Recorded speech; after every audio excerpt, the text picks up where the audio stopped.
Unti-unti nang tumataas ang bilang ng mga napuputukan habang papalapit nga po ang bagong taon.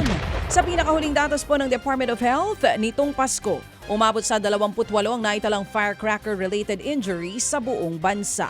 Kalahating porsyento pa rin naman daw na mas mababa po yan kumpara sa 56 na parehong panahon noong nakaraang taon. Karamihan sa mga naputukan ay edad 19 anyos pababa at karamihan nadali po ng 5-star, boga at maging ng triangle. Dahil po dito, paulit-ulit ang paalala ng DOH na iwasan ang paggamit ng mga paputok at agad na linisin at dalhin sa ospital ang sinumang mapuputukan.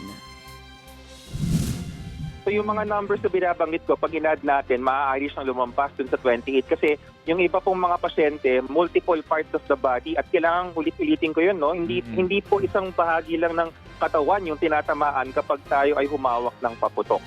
Yan nga po ang tinig ni spokesperson o DOH Assistant Secretary Albert Domingo, ang tagapagsalita nga po ng Department of Health. Samantala, sinita ng Commission on Audit o COA ang Health Department dahil nga sa delayed at mga nakatenggang proyekto nito. Base po sa audit report ng COA, aabot sa 14.5 billion pesos na halaga ng mga infrastructure projects sa ilalim ng Health Facilities Enhancement Program noong 2024 ang hindi pa rin matapos-tapos hanggang sa ngayon.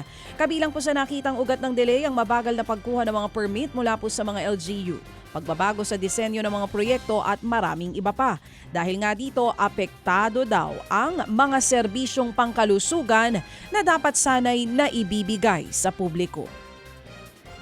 Plano namang gawing mas komprehensibo pa ng Project NOAA ang hazard maps nito para magamit sa assessment ng mga lugar na madalas na binabaha.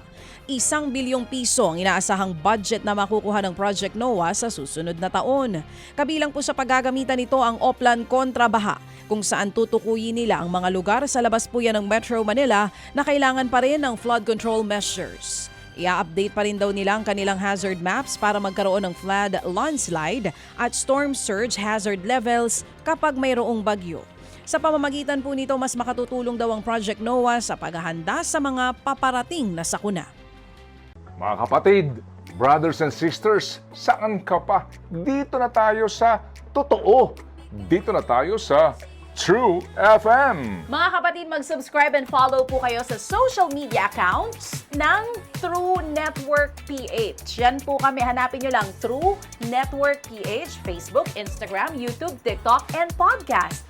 Mapa Apple or Spotify man yan, mahahanap nyo kami. Lahat ng mga napapanood at napapakinggan nyo po sa programa, nasa social media accounts namin yan. So, paano mga kapatid? See you sa social media! Ito tayo sa